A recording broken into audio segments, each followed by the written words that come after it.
चलो दोस्तों, तो अब हम लोग एजोर स्टोरेज अकाउंट के अगले टॉपिक में बात करते हैं। तो जैसे कि मैं आपको बता दूं, लास्ट वीडियो में हमने देखा था कि एजोर का स्टोरेज अकाउंट कैसे क्रिएट करते हैं और उसके काइंड कैसे कितने होते हैं, रेप्लिकेशन मेथड क्या होती है, ये सारी चीजें हमने डिस्कस कर लिया था। ठीक है। और आज हम थोड़ा सा बात करेंगे कि आपका एजोर में स्टोरेज अकाउंट जब बन गया तो उसके अंदर स्टोरेज की कौन कौन सी सर्विसेज आप ले सकते हैं और कितने टाइप्स की सर्विसेज होती हैं, उसके बारे में डिस्कस करते हैं। ठीक है। तो चलो हम लोग बात करते हैं जो स्टोरेज सर्विस के बारे में। तो बेसिकली चार टाइप की सर्विसेज होती हैं। एक आपको मिलेगी ब्लॉब सर्विस, इसको आप AWS के S3 के साथ रिलेट कर लीजिए, कोई प्रॉब्लम नहीं। दूसरी आपको मिलेगी फाइल सर्विस, ठीक है, इसको आप AWS के EFS के साथ रिलेट करिए, कोई प्रॉब्लम नहीं। तीसरी आपको मिलेगी टेबल सर्विस, ठीक है। चौथी आपको मिलेगी cube storage service, Q service. तो ये चार टाइप की सर्विसेज हैं स्टोरेज की: blob service, file service, table service और क्यू सर्विस। जिसमें टेबल और क्यू के ऊपर डेवलपर काम करते हैं ज्यादातर, और ब्लॉब और फाइल के तरफ काम करते हैं सिस्टम एडमिनिस्ट्रेटर के बंदे। ठीक है। तो हम यहाँ पर एक एक करके हर एक सर्विस के बारे में बात करेंगे। हम पहले ब्लॉब सर्विस देखेंगे, फाइल सर्विस देखेंगे, टेबल सर्विस देखेंगे और फिर क्यू सर्विस देखेंगे। ठीक है। तो पहले हम लोग बात करेंगे ब्लॉब सर्विस के बारे में। तो ब्लॉब स्टैंड फॉर, देखो नाम से ही पता लगता है, बाइनरी लार्ज ऑब्जेक्ट। क्या दोस्तों, ये आपको नाम से ही पता लग रहा है, बाइनरी लार्ज ऑब्जेक्ट। एक मिनट होल्ड करना।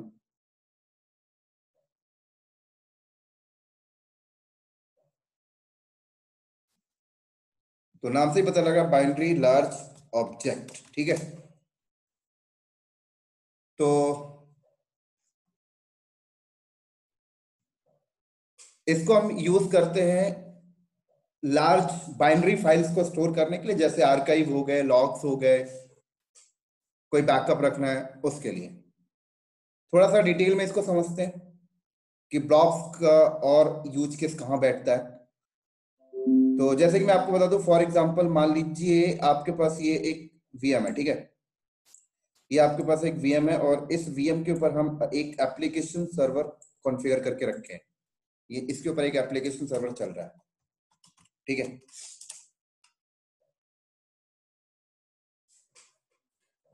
अब इसके ऊपर एप्लीकेशन सर्वर चल रहा है, प्रॉपरली कॉन्फ़िगर एप्लीकेशन, कोई प्रॉब्लम नहीं। लेकिन एप्लीकेशन सर्वर पे लॉग्स जनरेट हो रहे हैं, है ना। उस लॉग्स को स्टोर करने के लिए एप्लीकेशन सर्वर या फिर एप्लीकेशन सर्वर के ऊपर कुछ ऐसे फाइल फोल्डर्स रखा हुआ है जिसका बैकअप रखना चाहते हैं। तो एजोर आपको रिकमेंडेड करता है कि आप एक स्टोरेज अकाउंट बनाएं। क्या बोलता है, एक आप स्टोरेज अकाउंट बनाएं और देन उसके बाद स्टोरेज अकाउंट बनाकर स्टोरेज अकाउंट के अंदर आप ब्लॉब नाम की सर्विस के अंदर उसको रखें। तो यहां पर जो ब्लॉब्स है, ये ब्लॉब्स एक्चुअल में है क्या, मैं आपको बताता हूं। ब्लॉब्स कुछ नहीं, एक ऑब्जेक्ट्स को यहां पे ब्लॉब्स कहा जा रहा है। तो आपको सबसे पहले स्टोरेज अकाउंट के अंदर एक कंटेनर बनाओगे दोस्तों। यहां पर क्या बनाओगे, कंटेनर बनाओगे आप सबसे पहले, और कंटेनर के अंदर आप ब्लॉक्स रखेंगे। ठीक है। तो यहां पर ब्लॉक्स किसको कहा जाता है, एक सिंगल फाइल्स को ब्लॉक्स कहा जा रहा है। यहां पर बोले तो मान लीजिए अगर यहां पर मेरे पास एक कोई फाइल है, ठीक है, यहां पर मान लो मेरे पास लॉग्स फाइल है। तो मैंने क्या किया, स्टोरेज अकाउंट के अंदर एक कंटेनर बनाया और कंटेनर के अंदर ये लॉग फाइल लाके स्टोर कर दिया। तो ये एक लॉग फाइल्स को मैं यहां पर क्या बोल रहा हूं, ब्लॉक्स का नाम दे रहा हूं यहां पर। ठीक है। इसी तरीके से एक PDF फाइल को आप ब्लॉक्स बोलोगे, एक MP3 फाइल्स होगी उसको आप ब्लॉक्स बोलोगे, MP4 को आप ब्लॉक्स बोलोगे, एक VLC फाइल कोई पड़ी हुई है, ये ब्लॉक्स है। तो ये यहां पर ये ब्लॉक्स है दोस्तों, ये ब्लॉक्स है। और ये सारे ब्लॉक्स किसके अंदर आ रहे हैं, कंटेनर के अंदर। जिस तरीके से AWS में आप कंटेनर के अंदर ऑब्जेक्ट्स रखते हैं और एक सिंगल फाइल को ऑब्जेक्ट्स बोलते हैं, यहां पर उसको ऑब्जेक्ट्स ना बोलकर बाइनरी लार्ज ऑब्जेक्ट्स के नाम से कॉल किया जा रहा है। अगर आप इसको रिलेट करें तो ये पूरा S3 का ही टॉपिक है एक प्रकार से, ठीक है। तो एजोर यहां पर ब्लॉब्स किसको कहता है, एक सिंगल फाइल्स को ब्लॉब्स कहता है, और वो ब्लॉब्स जो है कंटेनर के अंदर स्टोर किए जाते हैं, राइट। तो आपको स्टोरेज अकाउंट के अंदर ब्लॉब्स रखने से पहले आपको एक कंटेनर बनाना होगा, और कंटेनर के अंदर आप ब्लॉब्स रख रहे होते हैं। एक सिंगल फाइल्स को ब्लॉब्स यहां पर कहा जा रहा है। तो इसी के साथ साथ सवाल आता है कि हमने स्टोरेज अकाउंट के अंदर कितने कंटेनर बना सकते हैं। तो आप फर्दर बहुत सारे कंटेनर बना सकते हो, लेकिन एक क्वेश्चन और आता है कि जो हम एक कंटेनर बनाएंगे उस कंटेनर का क्या साइज होगा। तो दोस्तों मैं आपको बता दूं, कंटेनर का साइज जो होता है अनलिमिटेड होता है। आप एक कंटेनर के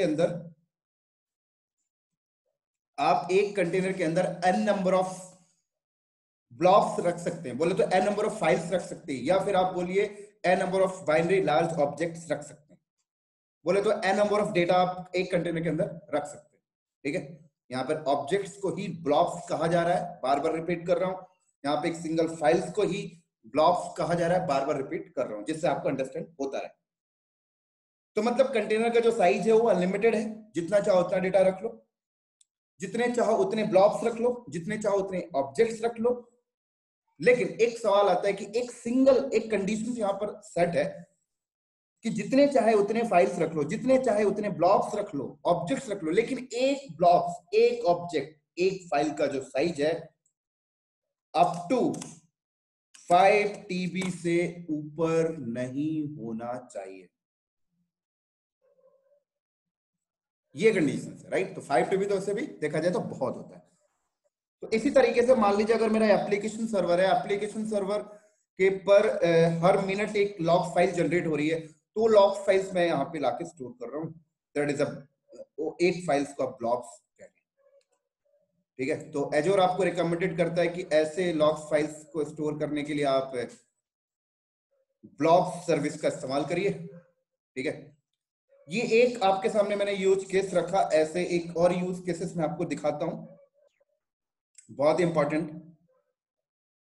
कि जैसे मान लीजिए ये मेरा एप्लीकेशन सर्वर था, ठीक है। इसी तरीके से मेरे पास ये एक डेटाबेस सर्वर है, मैंने यहां पर एक डेटाबेस सर्वर बनाया, या ऐसा समझ लीजिए मैं एक एप्लीकेशन सेटअप करने जा रहा हूं। तो उसके लिए मुझे यहां पर डेटाबेस की जरूरत पड़ी, और उसके लिए मुझे यहां पर फ्रंट में एक वेब सर्वर की भी जरूरत पड़ी, ऐसा समझ लो।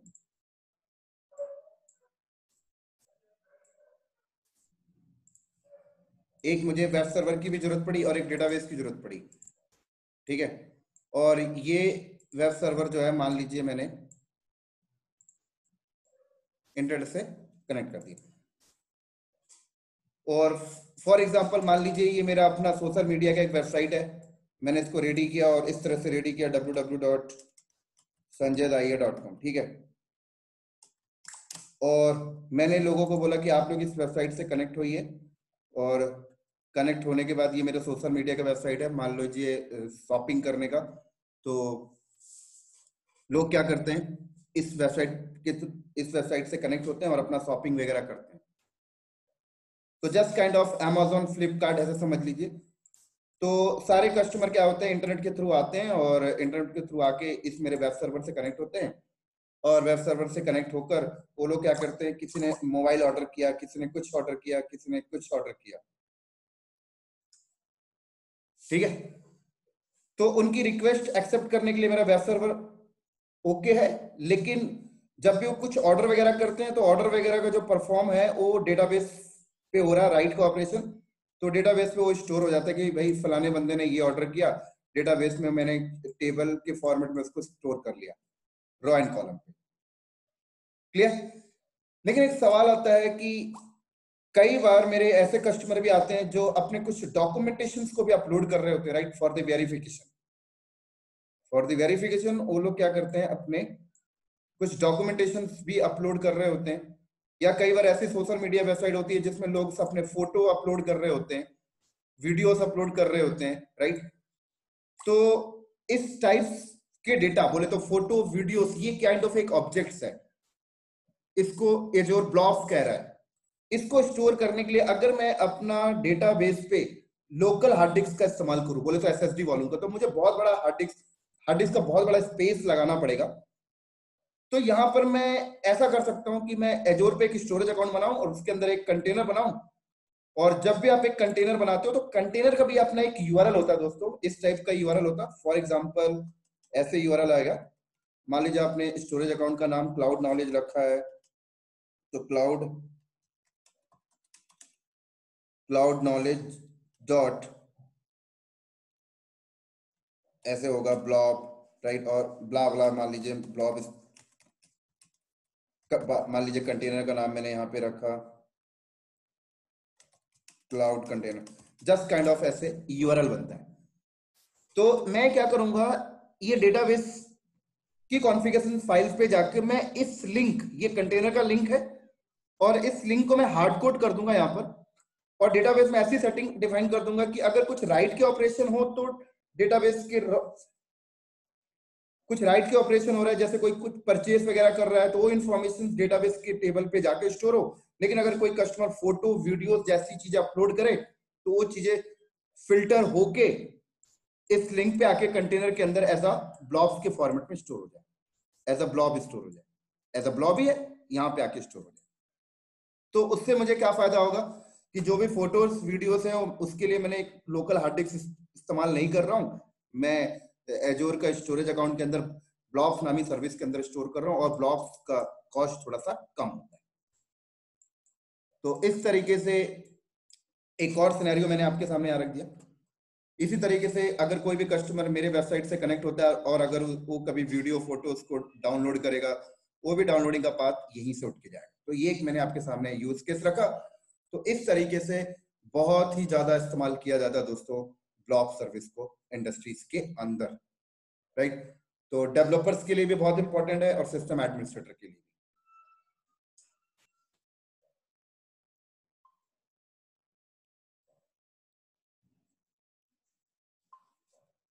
क्लियर? तो इसी तरीके से अगर आप ब्लॉब्स के अंदर थोड़ा सा जाएं तो ब्लॉब्स के भी आपको नंबर ऑफ टाइप्स मिलेंगे, क्योंकि जब भी आप कोई बाइनरी लार्ज ऑब्जेक्ट को कंटेनर के अंदर अपलोड करेंगे तो आपके सामने 3 ऑप्शंस आएगा, और एक ऑप्शन होगा ब्लॉक ब्लॉब्स, एक ऑप्शन होगा अपेंड ब्लॉब्स, और एक आपको मिलेगा पेज ब्लॉब्स। तो जब भी आप कोई भी फाइल्स को स्टोरेज अकाउंट के अंदर कंटेनर के अंदर अपलोड करेंगे तो आपके सामने 3 ऑप्शंस आएगा, क्या आप इसको ब्लॉब्स के फॉर्मेट में स्टोर करना है, क्या आप इसको अपेंड ब्लॉब्स के फॉर्मेट में स्टोर करना है, और क्या आप इसको पेज ब्लॉब्स के फॉर्मेट में स्टोर करना चाहते हैं। तो मेरे कहने का मतलब है कि ब्लॉब्स के अंदर भी 3 टाइप्स होते हैं, block blobs, append blobs and page blobs. तो इन तीनों के बारे में हम डिस्कस करेंगे जब लैब करेंगे, जब हम कोई कंटेनर बनाएंगे उसके अंदर कोई ऑब्जेक्ट अपलोड करेंगे तो वहां पर ऑप्शंस आएगा, क्या आप इसको ब्लॉक्स में के फॉर्मेट में स्टोर करना है, या अपेंड ब्लॉक्स में स्टोर करना है, या पेज ब्लॉक्स में स्टोर करना है। तो इन तीनों के बारे में मैं उस टाइम पर डिस्कस करूंगा। तो ये था दोस्तों हमारे आपके सामने ब्लॉब स्टोरेज की थ्योरी, ब्लॉब सर्विस की थ्योरी, और अगले वीडियो में मैं इसकी लैब करके आपको दिखाऊंगा, और काफी अच्छा लैब है ये। तो इस थ्योरी की वीडियो को मैं यहीं पे स्टॉप करता हूं, और अगले वीडियो में मिलते हैं बहुत ही जल्दी इसके प्रैक्टिकल के साथ। चलो दोस्तों, बाय बाय।